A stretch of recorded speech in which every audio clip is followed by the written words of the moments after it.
พุทธังสรณังคัจฉามิธัมมังสรณังคัจฉามิสังฆังสรณังคัจฉามิกราบนมัสการพระมหาเถระพระสังฆาธิการพระเถรานุเถระสวัสดีท่านผู้ฟังและผู้ชมทุกท่านกลับมาพบกับรายการพระไตรปิฎกลอยฟ้าครั้งนี้เป็นครั้งที่40นะครั้งที่40ในเรื่องของการพระธรรมคำสั่งสอนของพระพุทธเจ้าที่เกี่ยวกับความเป็นไปในตลอดชีวิตของการที่ได้อุบัติมาเป็นมนุษย์เป็นเทวดาเป็นพรหมหรือว่าเป็นสัตว์ในอบายสิ่งที่เป็นไปโดยที่มีจริงๆนั่นก็คือการเกิดดับของจิตที่สืบเนื่องกันไปเป็นเส้นเป็นสายไม่มีที่จะหยุดจะหย่อน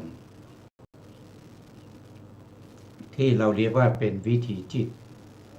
นะครับวิถีจิตที่เกิดขึ้นครั้งแรกนั่นก็คือได้แ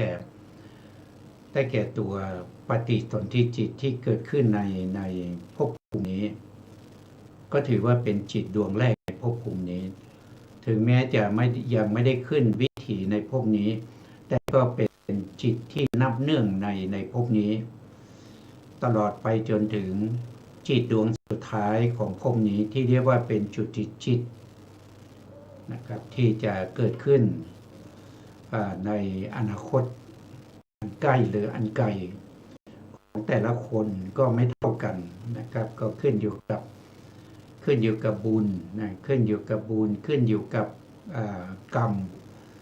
ที่สะสมมาในอดีตนะครับที่จะทำให้ตัดทั้งหลายตายเขาเรียกว่ามี4อย่างด้วยกันนะนี่หนึ่งก็คือได้แก่บุญนะหมดบุญอย่างนี้ก็ตายได้นะสองก็คือหมดอายุนะหมดอายุก็ตายได้สามก็คือหมดทั้งบุญและอายุสี่ก็คือตายด้วยอุบัติเหตุนะครับตายด้วยการหมดบุญก็คือปกติแล้วอายุไขยังมีอยู่นะปกติอายุไขของมนุษย์เราปัจจุบันนี้ก็อยู่ที่75 ปีนะ75 ปีบุคคลที่ตายก่อน75 ปีนั้นแสดงว่าเป็นบุคคลที่หมดบุญเพราะบุญจึงไม่ได้อยู่ถึง75 ปีอันที่หนึ่งหมดนะอันที่สองก็คือหมดอายุก็คือตายเมื่อ75 ปีนะตายเมื่อ75 ปีอันที่ก็คือหมดทั้งอายุแล้วก็ทั้งบุญก็คือทั้งบุญแล้วก็อายุมาหมดที่75 ปีอันที่สี่ก็คือตายด้วยอุบัติเหตุนะอุบัติเหตุนะอาจจะมีอุบัติเหตุที่เกิดขึ้นนะครับก็ยังทำให้ตายได้นะอันนี้ก็เป็นความตายแต่ความตายนั้นเราไม่ได้วัดกันที่ไม่หายใจนะแต่วัดกันที่จุติจิตนะจุติจิตซึ่งเป็นจิตดวงสุดท้ายของภพนี้เมื่อเกิดขึ้นแล้ว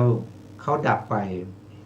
จิตดวงใหม่จะไม่เกิดในภพนี้อีกจะไม่เกิดกับบุคคลที่ตายนะดิจิตดวงใหม่ก็จะไปเกิดในภพใหม่นะก็ในภพใหม่หรือว่าในภพเดียวกันแต่เปลี่ยนบุคคลนะครับเปลี่ยนบุคคลไม่ใช่บุคคลเดิมแล้วนะครับอย่างเช่นท้าวสกะนะท้าวสกะเนี่ยเข้ามาฟังธรรมจากพระพุทธองค์นะครับมาถามปัญหาพระพุทธองค์เมื่อถามปัญหาไปได้ถึงข้อที่8เขาก็บรรลุเป็นโสดาบันนะเขาก็บรรลุเป็นโสดาบันหลังจากนั้นเขาก็จุติเขาก็ตายนะจุติจิตก็เกิดขึ้นเขาก็ตายพอเขาตายเขาก็ได้เกิดมาเป็นท้าวสักกะเหมือนเดิมนะอยู่ที่เดิมตำแหน่งเดิมแล้วก็คนเดิมนะอันนี้ ก็เป็นคนละคนกันนะท้าวสักกะคนเก่านั้นตายไปแล้ว คนที่กำลังเกิดขึ้นนี้เป็นคนใหม่ แต่เขาเกิดด้วยโอปปาติกะนะเขาเกิดขึ้นด้วยโอปาติกะก็คือผุดโตทันทีไม่ได้เหมือนกับมนุษย์เรานะเกิดมาเป็นทารกแล้วค่อยๆโต แต่นี่เขาเกิดแล้วก็ผุดโตทันทีนะและเทวดานี้จะมีรูปร่างเหมือนกับเทพบุตรนะที่เป็นผู้ชายนะครับ ก็จะมีรูปร่างเหมือนกับหนุ่มอายุ20ถ้าเป็นเทพธิดาก็เหมือนกับสาวอายุประมาณ16นะครับเพราะฉะนั้นคนที่อยู่ในที่ฟังธรรมด้วยกันเนี่ยมากมายไม่มีใครที่รู้เลยว่าท้าวสักกะเนี่ยคนเก่าเนี่ยตายแล้วก็มาเกิดเป็นท้าวสักกะคนใหม่เพราะเทวดาตายก็ไม่ทิ้งทาสศพนะครับเพราะว่าเขาเป็นร่างที่ละเอียดตายก็หายไปเลยเกิดด้วยโอปปาติกะนะเพราะฉะนั้นเทวดาท้าวสักกะปัจจุบันนี้ซึ่งเป็นเจ้าแห่งเทวดาในชั้นดาวดึงส์นะครับหรือเรียกว่าตาวติงสาในชั้นที่2เนี่ย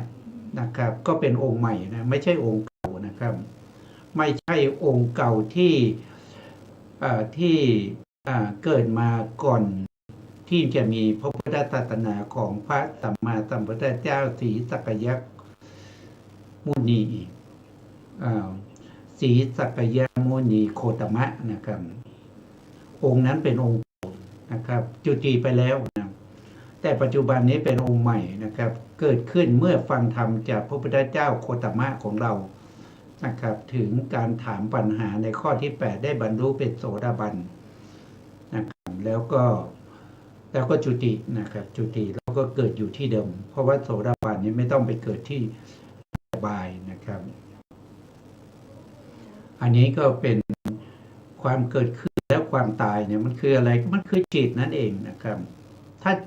จุติจิตเกิดขึ้นก็เรียกว่าตายนะถ้าจุติจิตของพระอรหันต์เราก็เรียกว่าเป็นปรินิพพานทำไมไม่เรียกไม่เหมือนกันเพราะว่ามันไม่เหมือนกันมันจึงเรียกไม่เหมือนกันนะครับข้อที่1ไม่เหมือนกันก็คือพระอรหันต์ท่านไม่ได้เป็นปุถุชนเหมือนเราแล้วก็ไม่ได้เป็นระดับพระอริยบุคคลเบื้องต่ำ3แต่ท่านเป็นพระอริยบุคคลที่สูงที่สุดแล้วคือเป็นพระอรหันต์นะเมื่อตายจึงไม่เรียกว่าเป็นปรินิพพานนะอันที่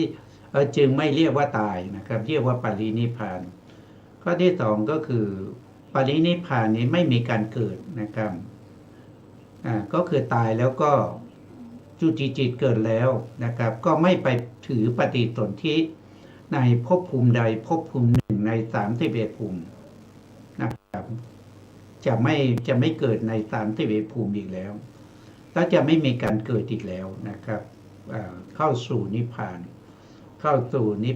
ก็คือไม่มีการเกิดไม่มีการดับ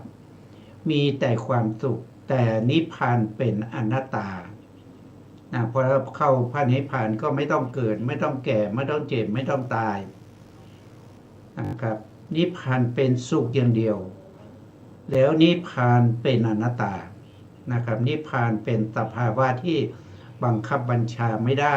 กะเกณฑ์ให้เป็นไปตามที่เราต้องการไม่ได้พระนิพพานเป็นสภาวะธรรมภายนอกเป็นธรรมที่ไม่ได้มีอยู่ในตัวเรานิพพานเป็นสภาวะสันติลักขณังนะครับนิพพานถ้าว่าโดยปริยายเหตุมีอยู่2ประการก็คือนิพพานของบุคคลที่เป็นพระอรหันต์ที่มีชีวิตอยู่เรียกว่าเป็นสัสสิเตตานุเขาเรียกว่าเดียวนะครับก็เรียกว่าเป็นสอุทิปาทิเสสนิพพานนะเรียกว่าเป็นสอุทิปาทิเสสนิพพาน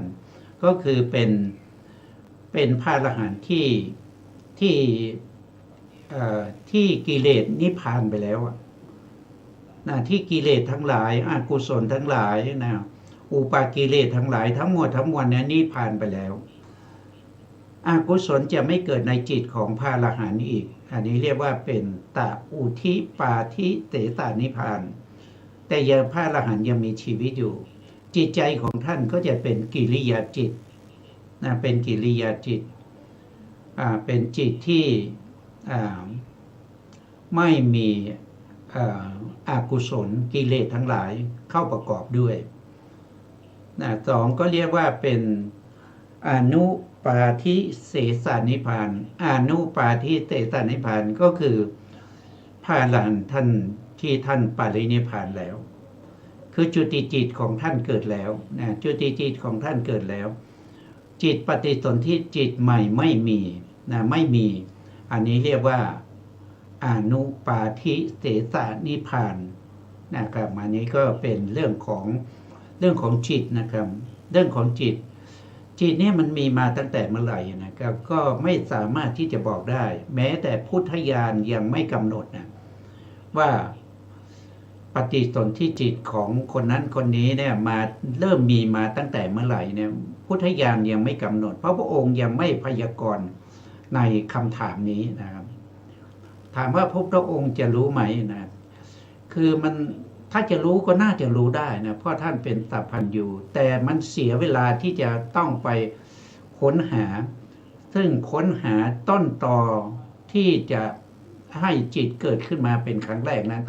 มันจะเสียเวลามากตลอดพระชนชีพและเลือกชาติไปหาต้นตอแห่งการเกิดขึ้นครั้งแรกก็ไม่สามารถที่พบได้เพราะมันนานมากนะมันนานเหลือเกินนะมันนานเหลือเกินถึงแม้พระพุทธองค์จะมีสัพพัญญุถึงแม้พระพุทธองค์จะมีบุพเพนิวาสานุสติญาณสามารถเลือกชาติหนหลังได้โดยไม่มีจำกัด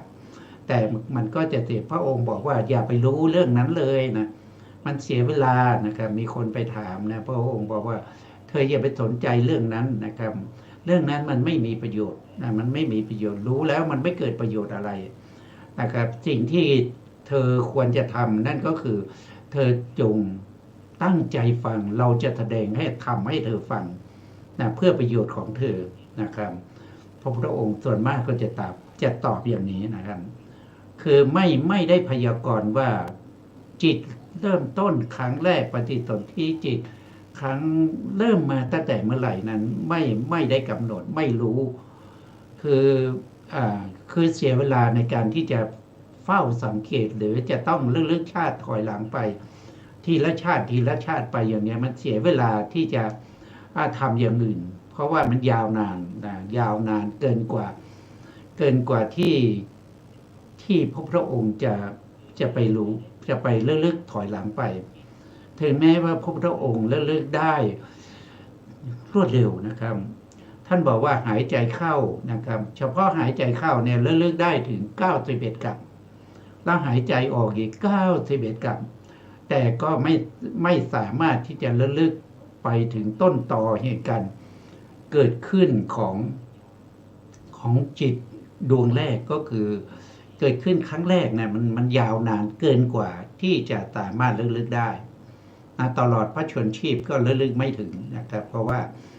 มันเสียเวลานะครับมันเสียเวลาเพราะฉะนั้นพระองค์จึงไม่ได้ใส่ใจในเรื่องนั้นนะใส่ใจเฉพาะว่าจะช่วยเหลือสัตว์ทั้งหลายให้ตรัสรู้ตามพระพุทธองค์ได้อย่างไรอันนี้เป็นอะไรเป็นพระมหากรุณาที่คุณของพระสัมมาสัมพุทธเจ้านะครับแล้วทีนี้เราก็มาเรียนต่อในเรื่องของปัจจัยที่เกี่ยวกับการเกิดขึ้นของจิตแต่ละดวงในวิถีนะครับในวิถีเราก็เรียนมาตั้งมากแล้วนะครับมากแล้วก็คือเราเรียนเหตุปัจจัยที่ทำให้เกิดปัญจทวาราวชนจิตมาแล้วแล้วก็เหตุปัจจัยที่ทำให้เกิดทวิปัญจวิญญาณจิตมาแล้วและเหตุปัจจัยที่ทำให้เกิดสัมปติชนจิตมาแล้วแล้วเหตุปัจจัยที่ทำให้เกิดสันติรณจิตมาแล้วเหตุปัจจัยที่ทำให้เกิดโวทัปนาจิตก็มาแล้วนะครับแล้วก็เหตุปัจจัยที่ทำให้เกิดชวนาจิตดวงที่1นะครับดวงที่1เราก็เรียนไปเมื่อครั้งที่แล้วนะครับ แล้วเราก็มาเรียนในชาวนะจิตในดวงที่สองนะครับว่าจะมีปัจจัยที่แตกต่างกับชาวนะดวงที่หนึ่งอย่างไรนะครับสองดวงนี้มีปัจจัยที่ทำให้เกิดที่แตกต่างกันนะครับไม่เหมือนกันที่เหมือนกันก็มีนะครับที่ไม่เหมือนกันก็มีนะครับเราก็มาดูในชาวนะดวงที่สองนะครับชาวนะดวงที่สอง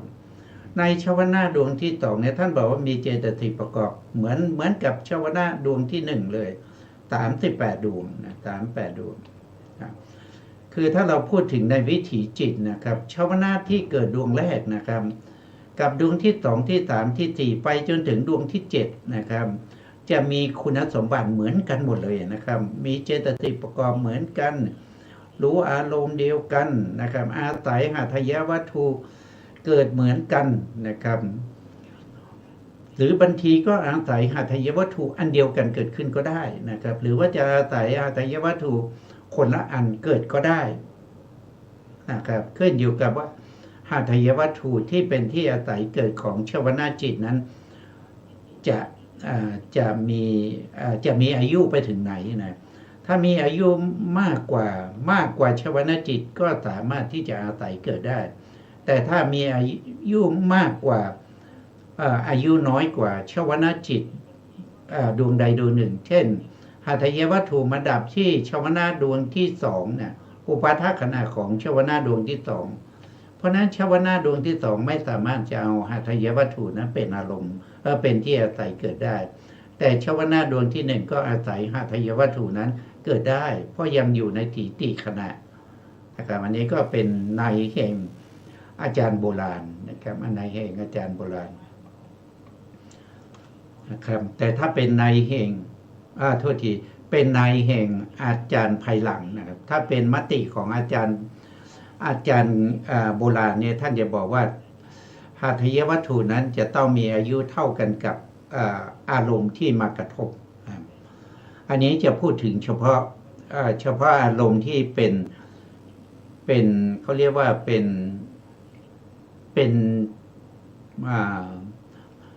อารมณ์ที่เป็นวิสัยรูปเจตหรือเป็นนิพพานรูปนะ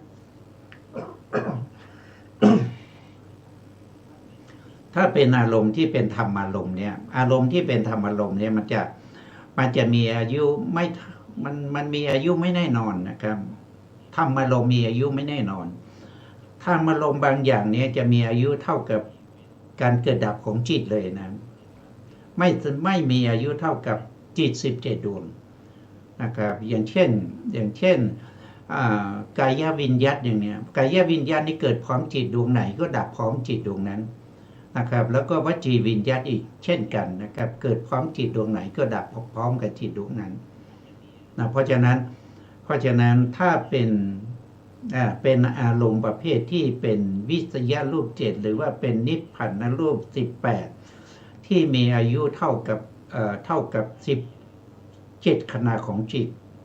นะครับแล้วก็มีหาทายวัตถุนี้ก็มีอายุเท่ากับจิต17ดวงเหมือนกันนะครับแล้วถ้าหาทายวัตถุกับวิสัยรูป7หรือว่านิพพานรูป18นั้นนะครับเกิดพร้อมกันมีอายุเท่ากันนะครับมีอายุเท่ากันแล้วก็ทำให้ชาวนะอาศัยหาทายวัตถุนั้นอย่างนั้นเราก็เรียกว่าเป็นประเภทที่เป็นเขาเรียกว่าเป็นมัชฌิมา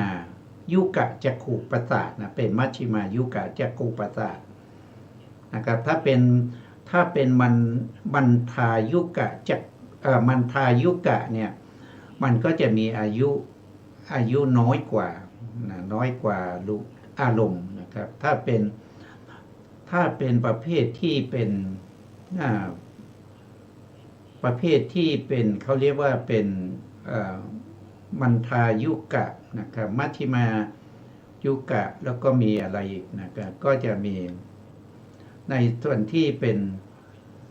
ที่มีอายุน้อยกว่านะที่มีอายุน้อยกว่าก็เรียกว่าเป็นมันทายุกะนะครับถ้าเป็นหัตถยรูปก็เติมหัตถยรูปเข้าไปถ้าเป็นจักขุก็เติมจักขุเข้าไปนะถ้าเป็นโสตก็เติมโสตเข้าไป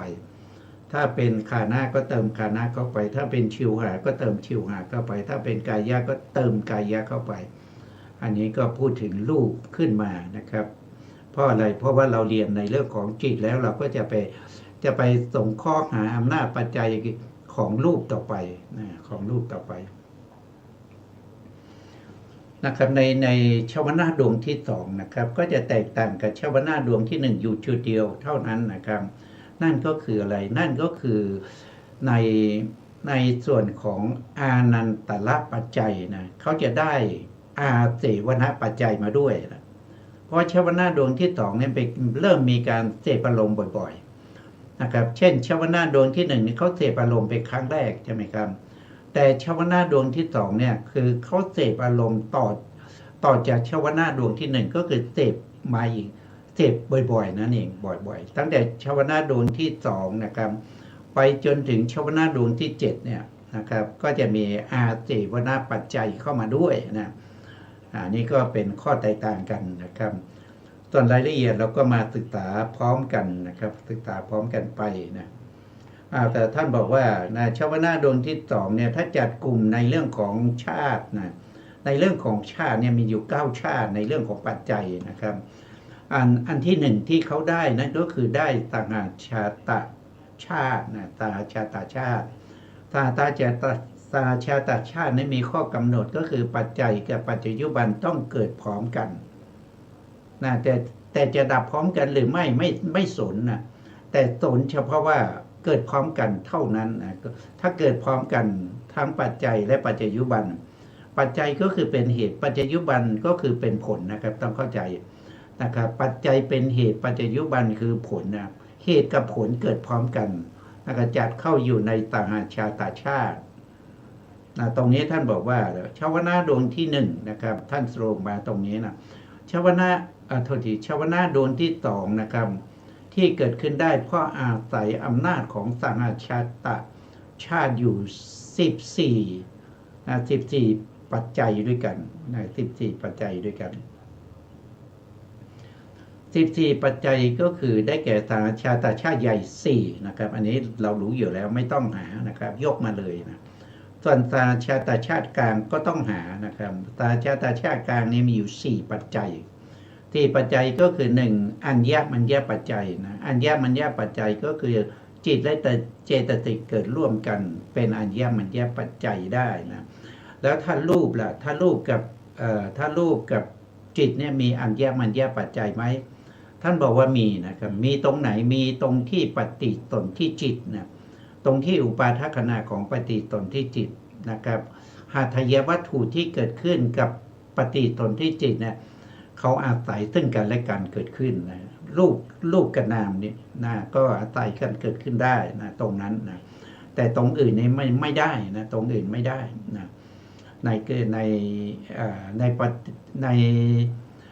ถีติขณะหรือว่าในช่วงที่พังคขณะเนี่ยไม่ได้ไม่ได้เลยนะปัจจัยกลางมีอยู่4ปัจจัยนะครับก็คืออัญญมัญญปัจจัยนะครับแล้วก็วิปักกปัจจัยนะแล้วก็สัมปยุตตปัจจัยแล้วก็วิปยุตตปัจจัยมี4ปัจจัยนะอันนี้เป็นนามกับนามใช่ไหมครับนามกับนามเนี่ยแต่ถ้าเป็นอัญญมัญญปัจจัยก็ได้ใช่ไหมก็จิตและเจตสิกอาศัยซึ่งกันและกันใช่ไหมครับอันที่สองก็คือวิปักกปัจจัยนะวิปักกปัจจัยเนี่ยตัววิบากนี่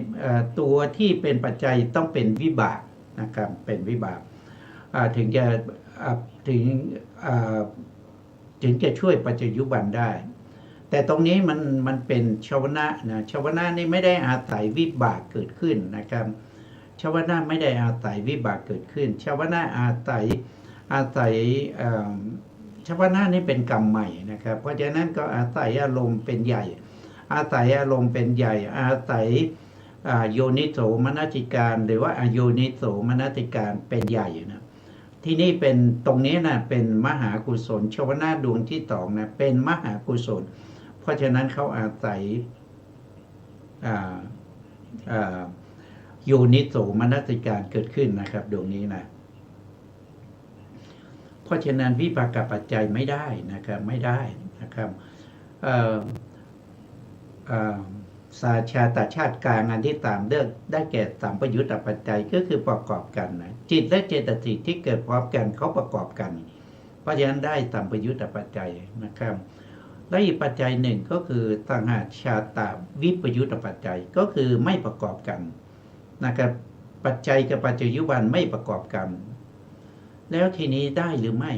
นะก็ได้นะครับได้เพราะอะไรก็เพราะว่าในขณะที่อุปาทขณะของ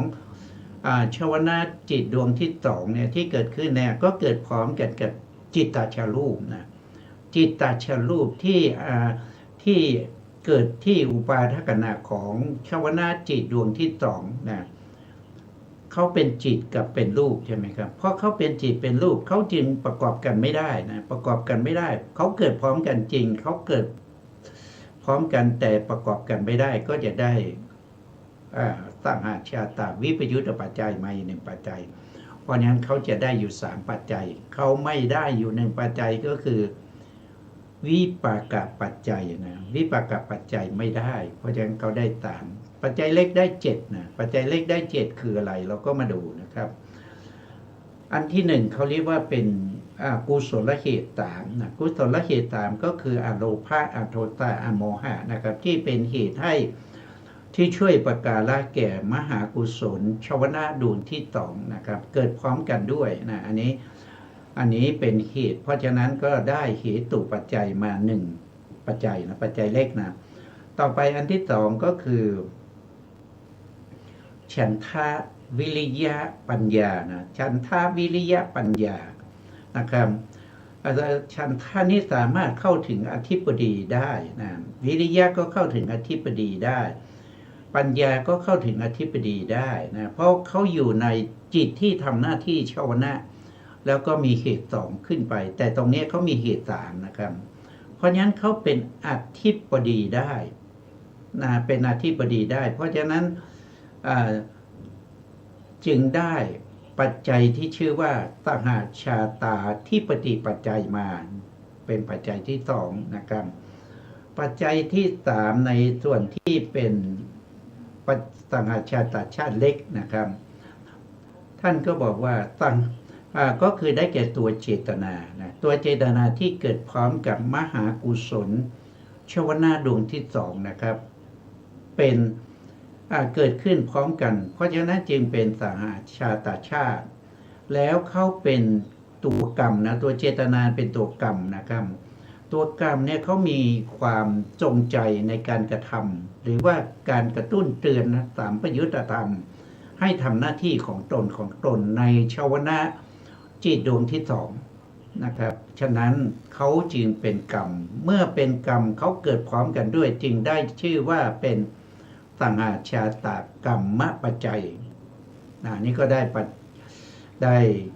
มา3แล้วนะตาชาตชาติเล็ก3นะครับต่อไปตาชาตชาติเล็กที่ชื่อว่า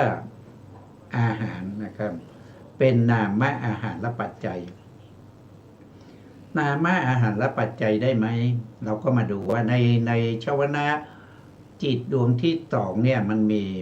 มีองค์ธรรมของอาหารไหมนะเมื่อเราดูมันก็มีผัสสะนะผัสสะก็เป็นผัสสะอาหารนะครับเป็นผัสสะอาหารนะครับแล้วก็มีตัวเจตนาก็เป็นมโนสัญเจตนานะครับมโนสัญเจตนาผัสสะอาหารนี่นำมาอาหารนี่แปลว่านำมานะผัสสะอาหารนำมาอะไรก็นำเวทนา3มานะครับแล้วก็มโนสัญเจตนาหารนำอะไรมาก็นำภพ3มาแล้ววิญญาณอาหารได้ไหมก็ไม่ได้เพราะวิญญาณอาหารมันเป็นปัจจยุบันมันเป็นชวนาจิตดวงที่2มันเป็นปัจจยุบันมันเป็นผลแล้วเราหาปัจจัยเราหาเหตุนะเราไม่ได้หาผลเพราะผลเขากำหนดมาให้เขากำหนดชวนาดวงที่2เป็นปัจจยุบันหรือเป็นผลมาให้เราหาปัจจัยนะเพราะฉะนั้นวิญญาณอาหารคือชวนาจิตดวงที่2ไม่ได้เพราะฉะนั้นจึงได้ผัสสะอาหารและก็มโนสัญเจตนาอาหารเป็นอะไรเป็นนามอาหารปัจจัยนะเราก็ได้มาแล้ว4นะครับ ต่อไปในปัจจัยเล็กตัวต่อไปนะครับปัจจัยเล็กตัวต่อไปก็คือต่างอาชาตินทริยปัจจัยอันนี้ก็คือเกิดพร้อมกันแล้วก็เป็นอินทรีย์ด้วยนะทีนี้ตัวที่เป็นอินทรีย์ที่เกิดพร้อมกับมหากุศลชาวนาดวงที่สองมีอะไรบ้างก็มีชีวิตอินทรีย์อันนี้เป็นเจตสิกนะครับเจตสิกที่อยู่ในสัพพะจิตตสาธารณเจตสิกดวงที่7นะเรียกว่าเป็นชีวิตอินทรีย์อันนี้เป็นอินทรีย์นะครับสามารถจะเป็นตาชาติอินทรีย์ได้เพราะเขาเกิดพร้อมกันด้วยนะต่อมาก็คือศรัทธานะศรัทธาก็เป็นอินทรีย์ได้เพราะเป็นสัตทินทรีย์เกิดพร้อมกันด้วยนะครับแล้วก็เวทนินทรีย์นะเวทนานินทรีย์เกิดพร้อมกันด้วยนะเกิดพร้อมกันด้วยแล้วก็เป็นอินทรีย์ได้ด้วยนะครับแล้วก็วิริยะก็เป็นวิริยินทรีย์นะวิริยินทรีย์เกิดพร้อมกันด้วยแล้วก็เป็นอินทรีย์ด้วยนะครับแล้วก็สตินะสติก็เป็นอินทรีย์ก็เรียกว่าเป็นสตินทรีย์นะสตินทรีย์ต่อมาก็เป็นสมาธินทรีย์นะสมาธินทรีย์ก็คือได้แก่สมาธิก็เป็นอินทรีย์ได้ด้านสุดท้ายก็คือได้แก่อโมหะหรือตัวปัญญานะครับก็เข้าถึงอินทรีย์ได้เราเรียกว่าเป็นปัญญินทรีย์นะครับที่เกิดพร้อมกันกับชวนะ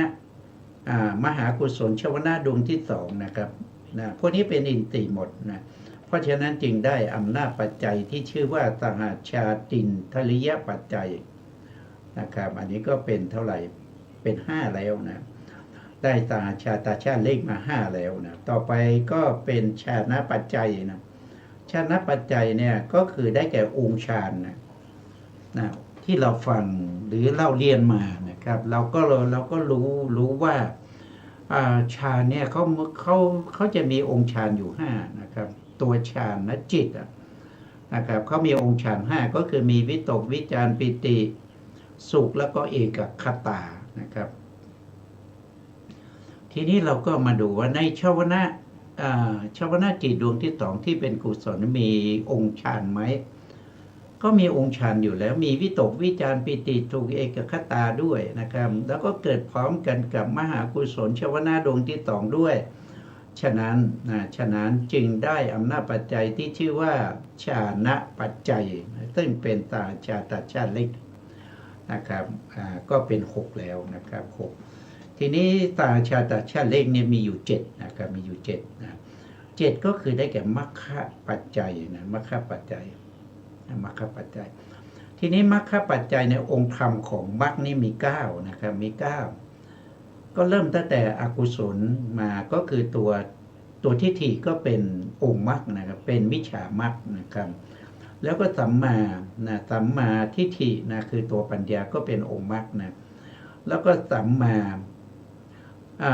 วาจานะครับสัมมาวาจาก็อยู่ในวิรติสัมมากัมมันตะก็อยู่ในวิรติสัมมาอาชีวะก็อยู่ในวิรตินะครับแล้วก็สัมมา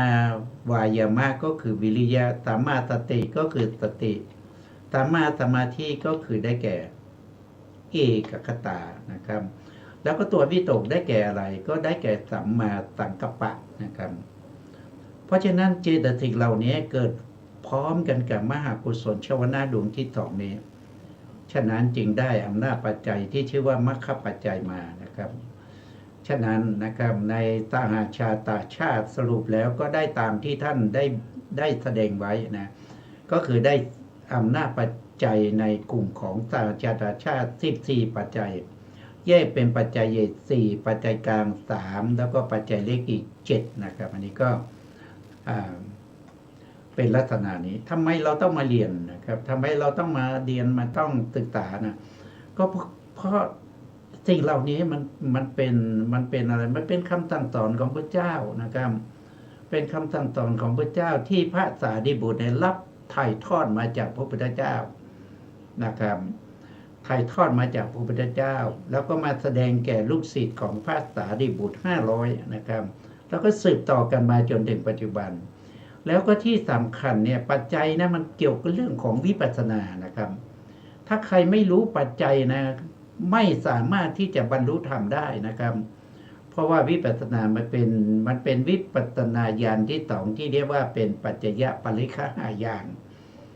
ฉะนั้นจึงมีความสำคัญต่อผู้ที่มีความปรารถนาจะหลุดพ้นจากการเวียนว่ายตายเกิด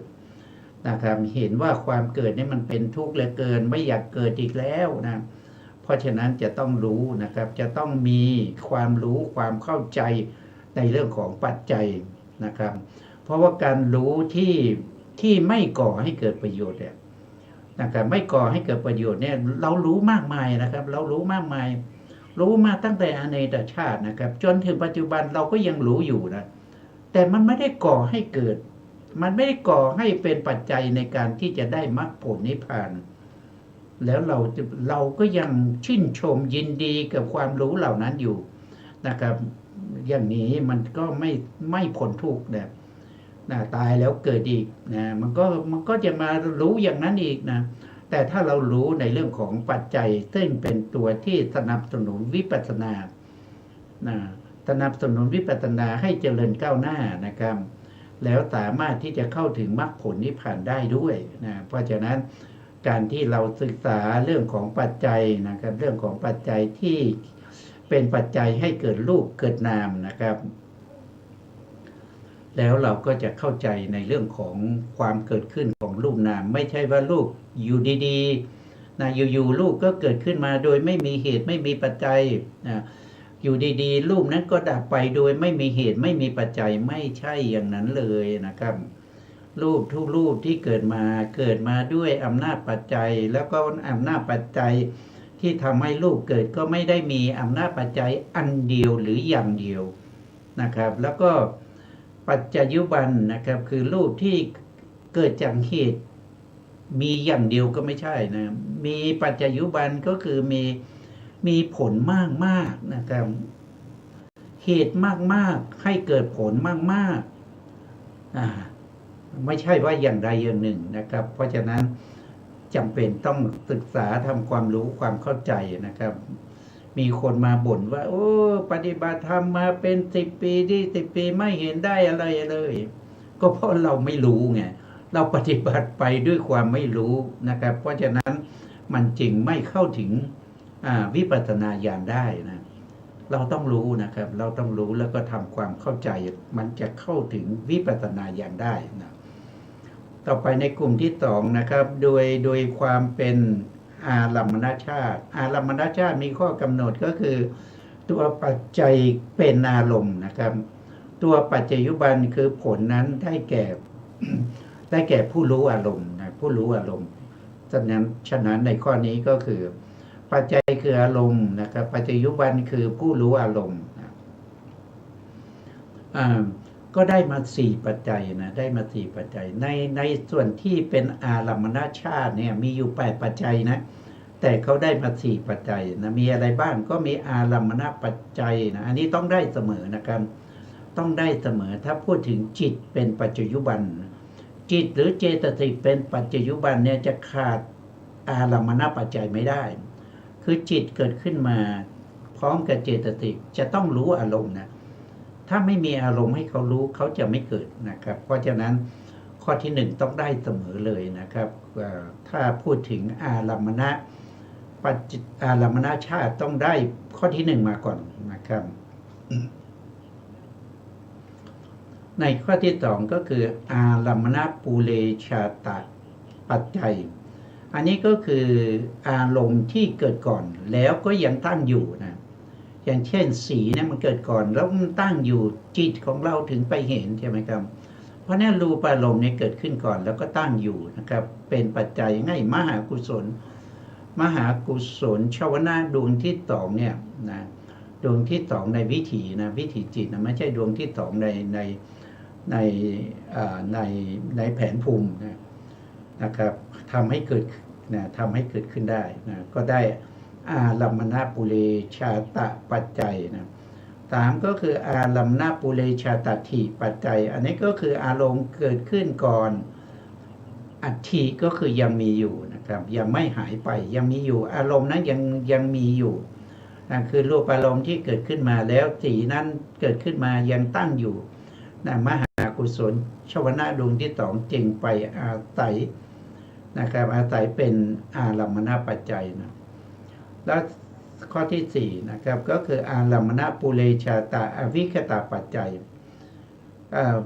อารมณ์เป็นอารมณ์แล้วก็เกิดก่อนแล้วก็ยังไม่ปัสจากไปนะข้อนี้กับ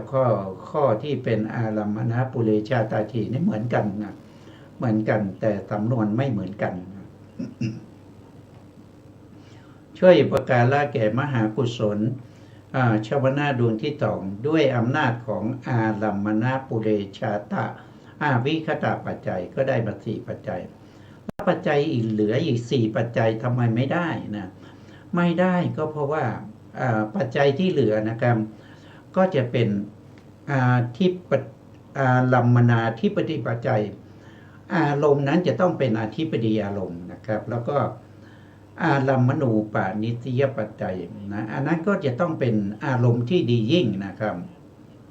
มันไม่ได้เพราะมหากุศลเนี่ยจะเอารูปารมณ์นะรูปารมณ์นี้เป็นรูปใช่ไหมครับรูปารมณ์เป็นรูปรูปนี้มีลักษณะของรูปก็คืออะไรลักษณะของรูปก็คือรูปเนี่ยมันเป็นรูปารมณ์มันเป็นลักษณะของความแตกสลายย่อยยับตามลักษณะของเขาแต่ว่าถึงรูปเนี่ยมันเป็นอย่างเช่นเราปฏิบัติวิปัสสนาในเรื่องของกายานุปัสสนาสติปัฏฐานเราต้องเห็นกายนั้นด้วยความไม่สวยไม่งามจริงๆแล้วเขาไม่สวยไม่งาม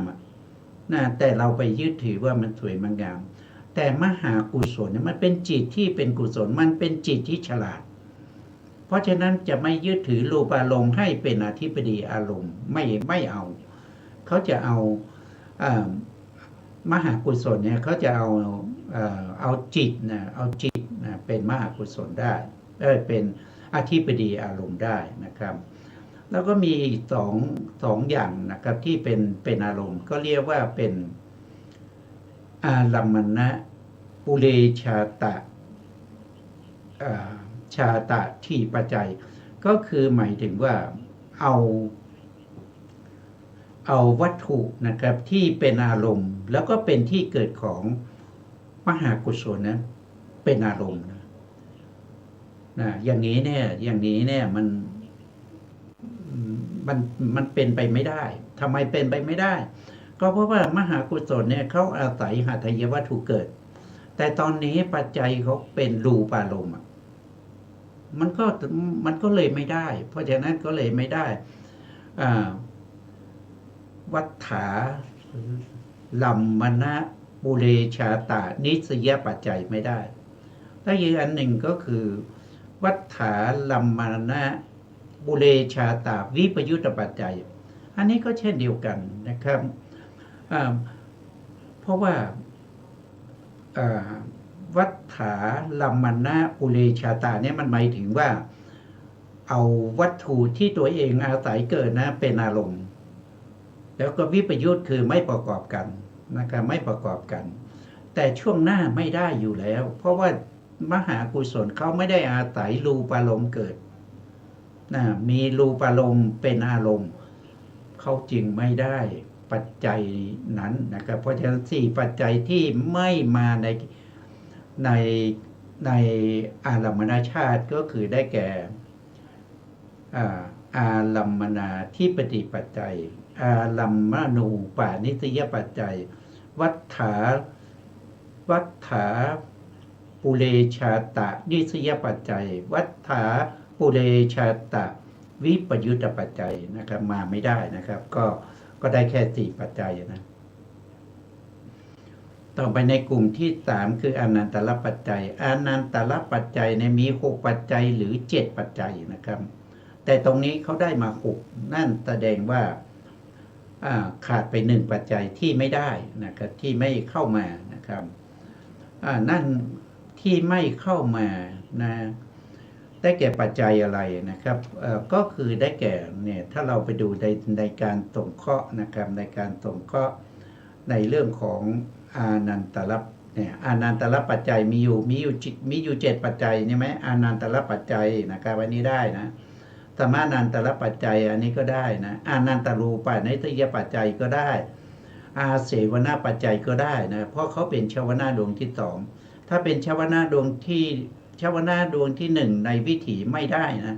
แต่ได้ในดวงที่สองเนี้ยตรงเนี้ยต่างกันนะครับต่างกันชาวนาดวงที่หนึ่งกับดวงที่สองต่างกันด้วยอำนาจปัจจัยที่เรียกว่าอาเสวนาปัจจัยนะครับห้านะครับห้าก็คือได้แก่นัตถินะนัตถิปัจจัยหกก็คือได้แก่อวิคตาปัจจัยนะปัจจัยที่ไม่ได้ก็คือปัจจัยที่ห้าที่เป็นปกตูปานิสยนานักคณิกกรรมปัจจัยนะปัจจัยนี้ไม่ได้ทำไมไม่ได้ก็ท่านบอกว่าปัจจัยนี้เป็นปัจจัยที่ท่านมุ่งหมายเอาเฉพาะมรรคเจตนาที่เป็นผู้อุปการะแก่ผลและจิตจะได้ยังไงนะมันไม่มีผลเนี่ยมันไม่มีกุศลจิตนะครับเพราะฉะนั้นปัจจัยนี้ไม่ได้นะปัจจัยนี้ไม่ได้นะครับได้มา6ปัจจัยนะ6ปัจจัยก็คืออานันตระปัจจัยสมานันตระปัจจัยอานันตรูปานิสยปัจจัยอาเสวนาปัจจัยนาทีปัจจัยแล้วก็อวิคตาปัจจัยที่ช่วยอุปการะแก่มหากุศลชวนะดวงที่สองนะครับดวงที่สองตรงนี้นะครับดวงที่สองนะครับเดี๋ยวนะครับเนื่องจากความดับไปถูกแล้วครับเนื่องจากความดับไปของชวนะดวงที่หนึ่งนะครับเป็นปัจจัยให้เกิดชวนะดวงที่สองนะครับก็ถูกแล้วตรงนี้เป็นดวงที่สองนะครับตั้งแต่19จนถึง24นะครับต่อไปก็จะเป็นกลุ่มของปุเรชาตชาตินะปุเรชาตชาตินี้มี6ปัจจัยนะมี6ปัจจัยแต่ไม่ได้ปัจจัย1ปัจจัยก็คือได้แก่ก็เพื่อให้เห็นนะครับก็มาดูตรงนี้นะมาดูตรงนี้ก็คือวัตถุปุเรชาตปัจจัยที่ไม่ได้ก็คือตรงนี้เลยนะครับก็คือข้อที่3ก็คือปุเรชาตินทริยปัจจัยนะครับชาตินทริยปัจจัยนะได้อำนาจปัจจัยมา5ปัจจัยก็คือ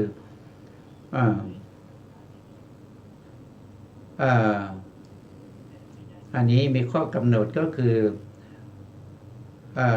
ปัจจัยธรรมเป็นวัตถุรูป6ที่เกิดแล้วกำลังตั้งอยู่นะครับเป็นปัจจัยช่วยประการะแก่นามคือจิตนะครับพร้อมด้วยเจตสิกนะผู้อาศัยวัตถุเกิดขึ้นตรงนี้รูปารมณ์นะครับตรงนี้รูปารมณ์นี้เป็นรูปารมณ์อันนี้คือวัตถุปุเรชาตชาตินะไม่ใช่รูปารมณ์ก็คือหัตถยวัตถุที่เป็นที่อาศัยเกิดของอะไรของชวนาจิตดวงที่สองนะครับนะเพราะฉะนั้นจึงไม่ได้ปุเรชาตินทเยปัจจัยเพราะว่าปุเรชาตินทเยปัจจัยก็คือเป็นอินทรีย์นะเป็นอินทรีย์หมายความว่ามหากุศลอาศัยวัตถุที่เป็นอินทรีย์เกิดขึ้นแต่หัตถยวัตถุนี้เขาไม่ได้เป็นอินทรีย์นะเขาไม่ได้เป็นอินทรีย์นะครับอินทรีย์นะที่เป็นวัตถุอินทรีย์นะมีอยู่6อย่างนะครับก็จะมีตานะครับจักขุนทรีย์นะหูก็เกิดโสตินทรีย์จมูกก็คือคานินทรีย์ลิ้นก็คือได้แก่ชิวหินทรีย์กายก็คือได้แก่กายอินทรีย์นี่ไป5แล้วก็6นั้นก็คือได้แก่ตัวที่6นั้นนะครับที่เป็นอินทรีย์ได้นะครับเขาเรียกว่าเป็นชีวิตอินทรีย์นะเป็นชีวิตอินทรีย์นะไม่ใช่หัตถยวัตถุนะไม่ใช่หัตถยวัตถุเป็นชีวิตอินทรีย์ชีวิตอินทรีย์เนี่ยไม่ได้เป็นที่อาศัยเกิดของมหากุศลชวนะดวงที่สองชีวิตอินทรีย์นั้นนะครับไม่ใช่เป็นวัตถุให้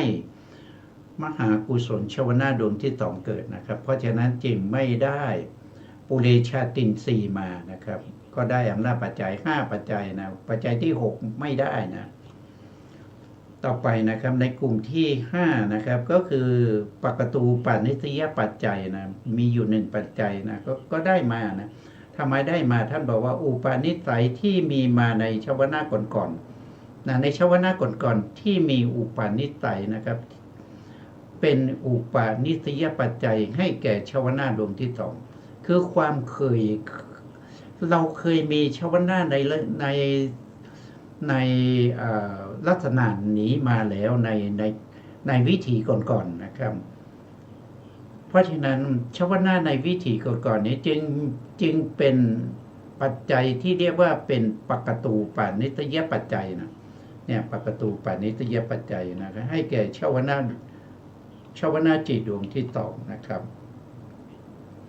อันนี้ก็ได้มา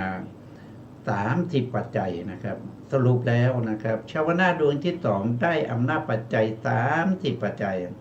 แตกต่างกับชาวนาดวงที่1นะครับชาวนาดวงที่1ได้อำนาจปัจจัยมาที่29ปัจจัยที่ทำให้ชาวนาดวงที่1เกิดขึ้นนะครับถ้าแยกโดยความเป็นชาติก็จะได้ต่างอาชาตชาตินะครับได้ต่างอาชาตชาติแล้วก็ได้อนันตรชาติแล้วก็ได้อารัมมณชาตินะได้อารัมมณชาติแล้วก็ได้วัตถุปุเรชาตชาตินะครับชาติที่4ชาติที่5ก็คือปกตูปานิสยชาตินะครับรวมแล้วก็ได้ชาติอยู่ได้5ชาตินะครับได้อยู่5ชาตินะครับชาติทั้งหมดเนี่ยมีอยู่เท่าไหร่มีอยู่9ชาตินะครับมีอยู่9ชาติแต่มหากุศลชวนาดวงที่2เนี่ยได้อำนาจปัจจัยนะครับมา5ชาตินะมา5ชาติ5ชาติคืออะไรนะ5ชาติก็คือได้แก่1ก็คือสังฆชาตชาติ2อารัมมณชาติ3อนันตรชาติ4ปุเรชาตชาติ5ก็คือปกตูปานิสยชาติชาติที่ไม่ได้นะครับก็มีอยู่4ชาติด้วยกัน4ชาติก็คือได้แก่1ก็คือได้แก่ปัจฉาชาตชาติ2ก็คือได้แก่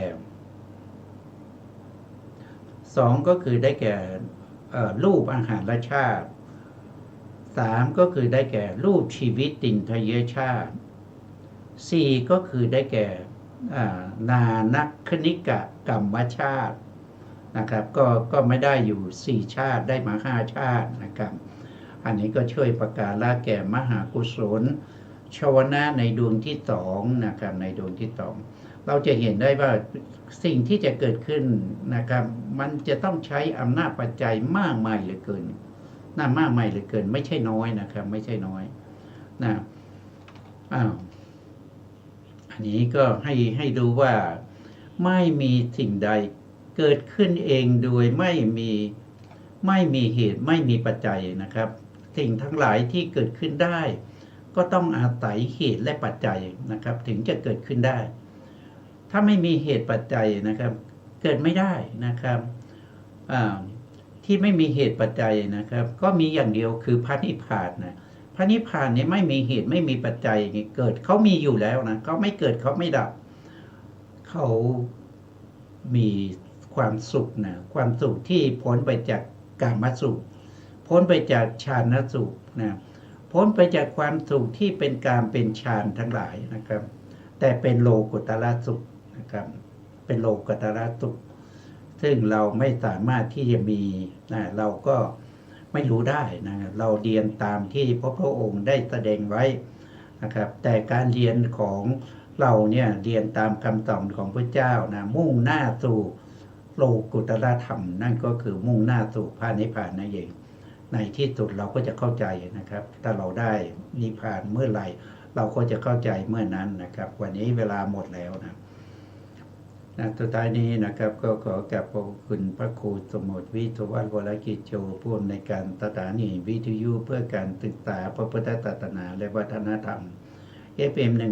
104.5 เมกะเฮิรตซ์วัดฝายหินจังหวัดเชียงใหม่และขอกราบขอบคุณพระครูปริยัติยานุศาสตร์ขอบคุณท่านผู้ฟังและผู้ชมทุกท่านนะครับที่ให้เกียรติติดตามในรายการ พระไตรปิฎกลอยฟ้าพบกันใหม่ในครั้งต่อไปครับวันนี้ลาไปก่อนครับสวัสดีครับ